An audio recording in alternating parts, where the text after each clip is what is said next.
Il y a beaucoup de personnes, et moi j'en ai rencontré, beaucoup de jeunes qui se disent que la vie en Christ est trop ennuyeuse. C'est-à-dire, il n'y a rien à faire. Et ils attendent de bien profiter. Peut-être qu'il y a des gens qui sont ici même, ils pensent ça. Ils attendent de bien profiter. Tu as été localisé, frère. Ils attendent de bien profiter de leur vie, faire ce qu'ils ont à faire. Et puis ils se disent, bon, à partir de cet instant-là, maintenant quand j'ai fini de bien faire, je vais suivre Dieu. C'est une grosse erreur. C'est une grosse erreur. Parce qu'en fait, quand je parle de mon témoignage, je dis, ma meilleure vie, j'ai commencé à la vivre quand j'ai donné ma vie à Jésus.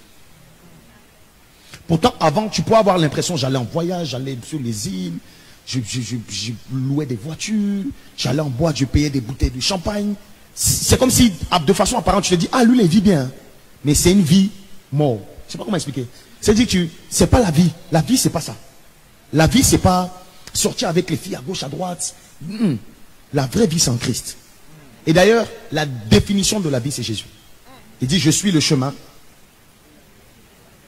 Donc, tant que tu n'as pas vraiment donné ta vie à Jésus, tu n'as pas commencé à vivre. Tu commences à vivre quand tu donnes ta vie à Christ. Et moi, c'est ce que j'explique. J'ai commencé à vivre, je vous assure. Quand je prends ma vie passée et je prends ma vie d'aujourd'hui, je ne suis pas le plus riche de la planète ou quoi. Hein. Ce n'est même pas une question d'argent. Rien que la paix, supposons. Rien que le fait d'être en paix, tu vois. Quand tu es dans le monde et quand tu... J'avais beaucoup d'angoisse, beaucoup de soucis, je voulais réussir, je me posais beaucoup de questions, je luttais. Et il y a beaucoup de personnes comme ça qui sont là, elles n'arrivent pas à dormir la nuit. Donc c'est difficile, tu penses à tes situations, tu penses à... Parce que tu n'as pas donné ton fardeau à Christ. Et quand moi j'ai donné mon fardeau à Christ, j'ai dit, Seigneur, ma vie là, elle t'appartient, c'est fini. Je veux arrêter de subir, de vivre des moqueries des gens. Je veux vivre ce que toi tu veux que je vive. Dès lors que j'ai commencé à faire ça, c'est comme si, je suis pas en train de dire j'ai plus de soucis, tu vois. Mais malgré le fait que j'ai des soucis, la solution est à côté. Tu vois. Il y a une différence entre une personne qui vit des problèmes qui n'a pas de solution et une personne qui vit des problèmes et qui sait qu'il y a la solution. Tu vis pas les problèmes de la même façon. Tu vois. C'est comme par exemple tu as besoin d'argent et tu sais que ton père est milliardaire. Frère, l'argent ne peut pas te donner insomnie. Parce que tu sais que tu n'as qu'à demander à ton papa, n'est-ce pas? C'est la même chose. C'est la même chose avec Christ. On peut passer par des situations difficiles. David pouvait le dire, je marche dans la vallée de l'homme de la mort, mais je ne crains rien. C'est bizarre. Comment tu peux marcher dans la vallée de l'homme de la mort et tu ne crains pas? La vallée de l'homme de la mort, c'est dangereux. Mais il dit, je ne crains rien. Pourquoi? Parce que la présence me rassure. Tu es avec moi. Et c'est ça qui fait la force. Et j'ai compris que, en tant que jeune, et dès lors que j'ai donné ma vie à Jésus, Jésus m'a pris en charge.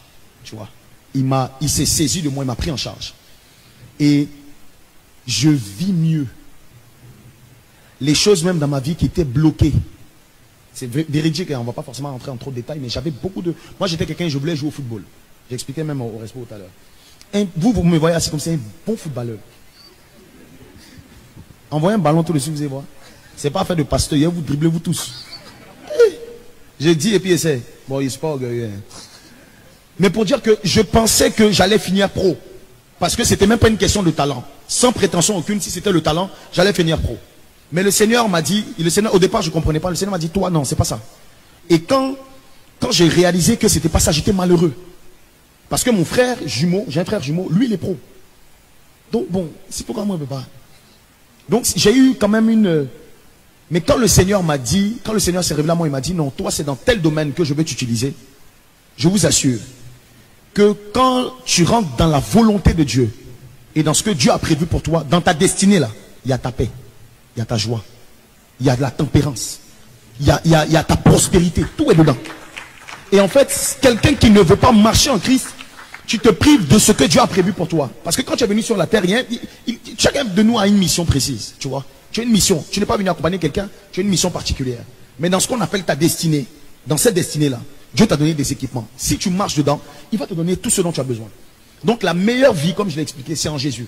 Et s'il y a un choix que je ne peux plus jamais regretter, c'est le fait d'avoir accepté Jésus. Et j'encourage quelqu'un, avant de sortir d'ici, peut-être qu'on va avoir la possibilité de prier pour ça. Avant la sortie d'ici, si tu n'as pas accepté Jésus, je t'en supplie, décide d'accepter Jésus. Fais la prière du salut. Laisse-le rentrer dans ton cœur. En fait, j'aimais comment l'église ICC, à un moment donné, était en campagne d'évangélisation. Ose Jésus. Tu vois. C'est-à-dire, si ça ne marche pas, laisse.